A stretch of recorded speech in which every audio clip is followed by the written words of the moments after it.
कांग्रेस लगातार जीत की ओर अपनी दावेदारी कर रही है और घर घर गारंटी अभियान की बात कर रही है। तो इस सभी चीज़ों को लेकर हमारे साथ कांग्रेस के प्रत्याशी, हजारीबाग से प्रत्याशी जेपी भाई पटेल है। हम इनसे बातचीत करेंगे और जानने की कोशिश करेंगे आखिर बीजेपी से फिर अब ये कांग्रेस का इन्होंने दामन थामा है, तो अब किस तरीके से चीज़ों को लेकर के जाएंगे, क्या कुछ रणनीति रहेगी। जेपी जी, सबसे पहले तो हम आपसे जानना चाहेंगे कि आखिर ये समीकरण बदला कैसे, क्या मतलब क्या थॉट प्रोसेस था उसके पीछे। देखिए, आपने देखा होगा कि हम 2019 में लोकसभा के चुनाव में पूरे एनडीए गठबंधन का गारो लोकसभा में झारखंड में प्रचार किया था। उसके बाद हमने देखा कि लंबे संघर्ष के बाद अलग राज मिला है, तो मुझे लगा कि राष्ट्रीय पार्टी है, देश में सरकार है, कुछ यहाँ के लोगों के लिए हम लोग कुछ कर सकते हैं। लेकिन मैंने देखा कि उस दल में ना, चूँकि हमारा इलाका कोयलांचल भी है और कई भारत सरकार के उपक्रम है, उसके बावजूद भी हमने देखा हम लोग कुछ कर नहीं पा रहे हैं सरकार के माध्यम से। भारत सरकार हमारे है वहाँ, और यहाँ जो झारखंड का जो विचारधारा है, लोगों की जो भावना है, उस पार्टी में मैंने नहीं पाया। इसलिए हमने अपना जो पुरानी विचारधारा है उसमें हम लौटाएं। सर, अब बात रहेगी हजारीबाग की, तो हजारीबाग में कई सारा मामला है और सबसे प्रमुख मामले की अगर बात करेंगे तो विस्थापन का मामला है।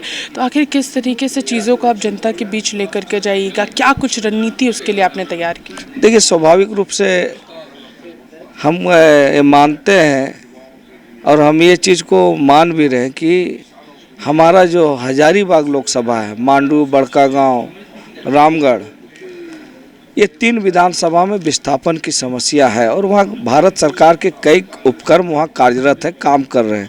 हमारे लोगों को ज़मीन लिया जा रहा है, हमारे लोगों को नौकरी नहीं दिया जा रहा है ज़मीन के बदले सही से, हमारे लोगों को अधिकार नहीं दिया जा रहा है, उनको ना सही पानी मिल पा रहा है, ना सही बिजली मिल पा रहा है, ना ही शुद्ध हवा मिल पा रही है। और लोग जब आंदोलन कर रहे हैं अपनी मांग और अधिकार के लिए, तो बदले में उनको मुकदमा और उन पर लाठीचार्ज किया जाता है। निश्चित रूप से उचित पटल पर हम उन सभी बातों को रखेंगे। सर, एक रिलेशन रहा है आपके और मनीष जी के बीच में, तो आप लोग इस बार आमने सामने होने वाले हैं। कितनी बड़ी टक्कर वहाँ पर होने जा रही है, कितना टफ होने वाला है बीजेपी के लिए इस बार आपके वहाँ पर चुनाव लड़ने से। देखिए, मनीष जी हमारे एक अच्छे मित्र हैं और रहेंगे, राजनीति अपने जगह पर है। लेकिन वर्तमान जो स्थिति है, आप खुद जाके हजारीबाग लोकसभा के 5 विधानसभा में सर्वे कर सकते हैं कि जिस तरह से 2019-14 में लोगों ने और लंबे समय तक लोगों ने आस्था, उम्मीद रखा था कि मोदी जी की सरकार हम लोग चुनेंगे, लोगों को भला होगा।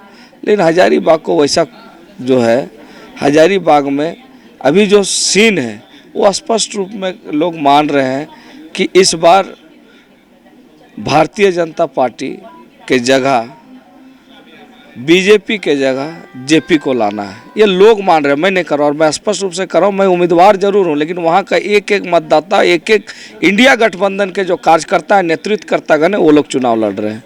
देखिए, तो इस बार हजारीबाग की जो जनता है वो खुद चुनाव लड़ रही है और ये थे हमारे साथ जेपी भाई पटेल, जिन्होंने साफ तौर पर हमारे साथ बातचीत की और कहा है कि सबसे बड़ा मुद्दा है विस्थापन का, जिसको लेकर के वो जनता के बीच जा रहे हैं। फिलहाल इस खबर में हमारे साथ इतना ही। सहयोगी विशाल के साथ में पूजा दुबे, लाइव इंडिया, रांची।